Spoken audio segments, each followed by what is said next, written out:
Hello, I'm Ian Morris, and we're doing a comparison today, side by side, with the Samsung Galaxy Tab, the original 7-inch version, and the HTC Flyer, which is also 7-inch. Now, these tablets came out, more than 6 months distant from each other, but it's actually very surprising how similar they are and how good the Tab actually holds up against the Flyer.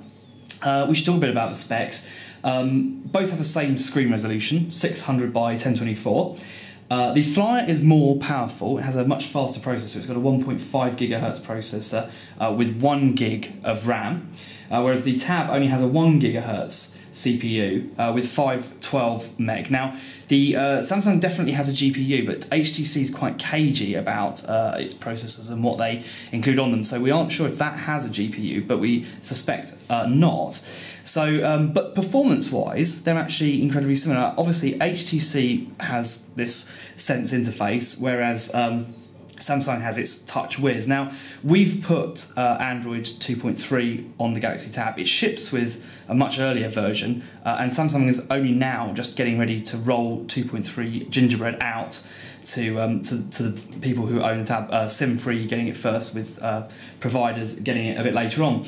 Both have 802.11n wireless, and now for us, one of the key differences here is that the Tab is a phone. You can, if you want, use this in the same way as a normal handset, albeit a very, very large one. Now, even though the HTC has 3G built in, HTC has decided not to include any phone functionality at all here. Now, of course, you could use Skype or another VoIP provider to do it, but we just can't quite understand why they would decide to do that when really it wouldn't require all that much extra to put in the necessary software to do it.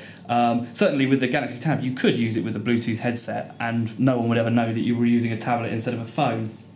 Obviously, storage-wise, there are some differences. The Flyer can have either 16 or 32, but I think only 16 is only available with the Wi-Fi version. So 32 gig, quite generous. The Galaxy Tab is 16 gig, but again, both have the option to take an SD card to increase that capacity.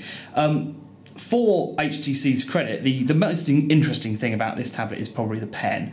Whether you'd actually end up using it or not, we don't know, but certainly for taking notes in meetings, it can be quite a useful thing. We noted when we reviewed this fully, and the review you can see on the site, that it's kind of annoying that you can't tap this button with the pen. You have to tap that button with your finger, and you can't tap this button with your finger. You have to tap that button with a pen. So there's a little bit of a flexibility issue, but we can actually see there are certain occasions where this is really quite a useful thing.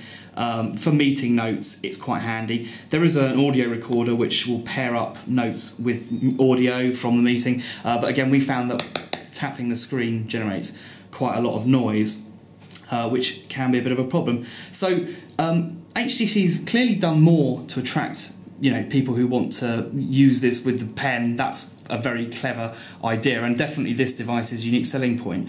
But the Samsung Galaxy Tab is now a lot cheaper and is very nearly every bit as good.